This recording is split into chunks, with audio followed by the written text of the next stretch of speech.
Lately, I've been completely enchanted by my mother-in-law's youthful spirit. My wife and I dated for 5 years before tying the knot, and we now have a lovely newborn.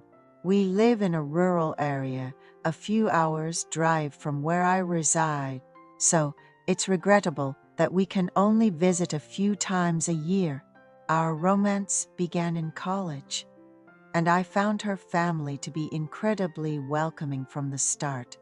Even before we were sure where things were heading, they invited me over, and I showed up with a cake in hand. Truth be told, my wife is exceptionally beautiful, a rarity indeed. I hadn't seen pictures of her parents before visiting, but upon meeting them, their attractiveness was undeniable. Both her parents could pass for celebrities based on their looks alone, especially her mother, who was stunning in a charming way. Conversing with her revealed a down-to-earth personality and a great sense of humor, making me feel incredibly lucky to have her as my mother-in-law. Her father was particularly affectionate, proudly claiming, "There's no woman as beautiful as my wife in this world," to which I instinctively responded, "No, my Jenny is the prettiest," causing everyone to burst into laughter. My mother-in-law, in her early 50s, maintains the figure of someone in their 30s, thanks to her diligent self-care, and even shares clothes with my wife, showcasing her stylish nature. My wife's brother, resembling their father, is also very handsome. The family, all strikingly good-looking, exudes confidence and possesses amiable personalities. I introduced myself to my girlfriend's parents not long after we started dating, and they've always made me feel at home, inviting me over for meals on various occasions. My own parents, busy with their farm work in the countryside, couldn't be as involved in my school life.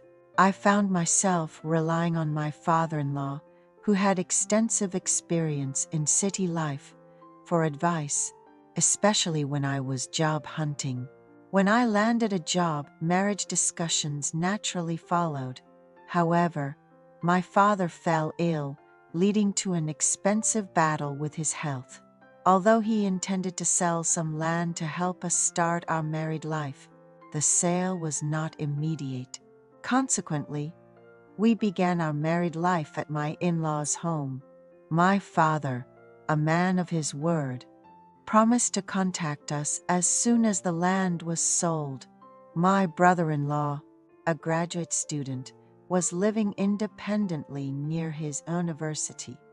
My in-laws' home, with its 4 bedrooms, allowed us to convert a larger room, previously a dressing room, into our marital space.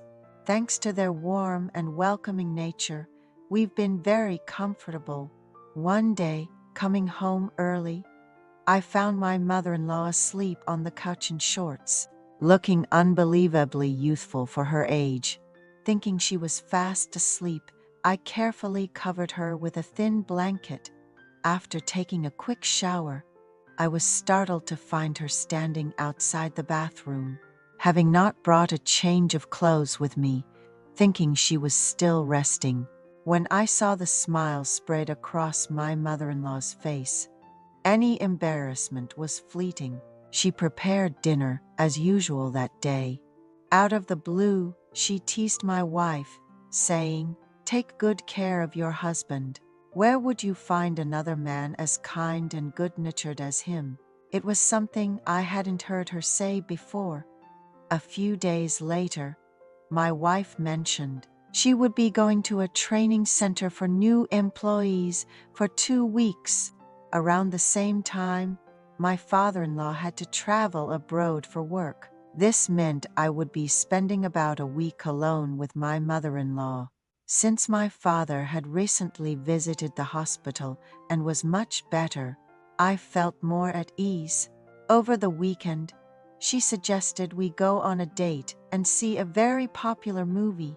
I found it endearing how excited she was, picking out her outfit from the closet. Sitting together in the cinema, eating popcorn, I found her fragrance even sweeter than before.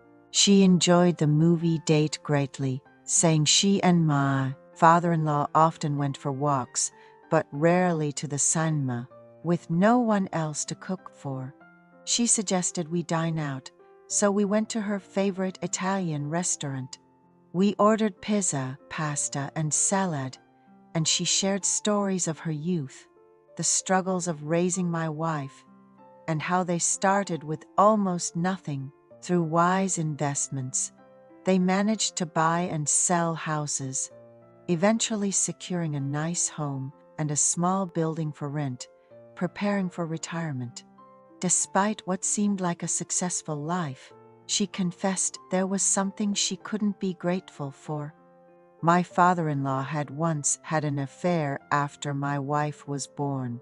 This was new to me and quite shocking. She had taken the kids to her parents' house after discovering the infidelity. But after he followed, begging and writing a promise letter, she took him back. My wife either doesn't remember or has chosen not to ask about it, preferring not to recall those memories. Since then, she never played the role of a wife again, living solely as a mother and homemaker. When I came out of the bathroom, she confessed she had felt a strong attraction to me, saying, "I am still beautiful and healthy, and since my husband deceived me with another woman, I want him to pay the price." My father-in-law now reports his whereabouts daily and has handed over financial control to her, stating if he errs again, he's prepared to leave as per the children's wishes. My mother-in-law, curious about me, said, "Regrettably, I've become interested in you." I realized I had to comfort her. We spent time together until dawn, and she was overjoyed, saying she never expected to envy her daughter this way. We grew closer in the absence of the rest of the family. When my father-in-law returned, he noticed her improved demeanor, but I had no explanation. Months later, my wife became pregnant. We moved into a house provided by my father, and my wife bravely endured her job and pregnancy. Currently, she's at her mother's house for postnatal care. My mother-in-law lovingly said, "I've made your favorite side dishes," which was incredibly sweet. Spending time to reciprocate her kindness felt right. Despite the delicate nature of our relationship, she seeks my company, which puts me in a difficult yet caring position. What would you do in my situation?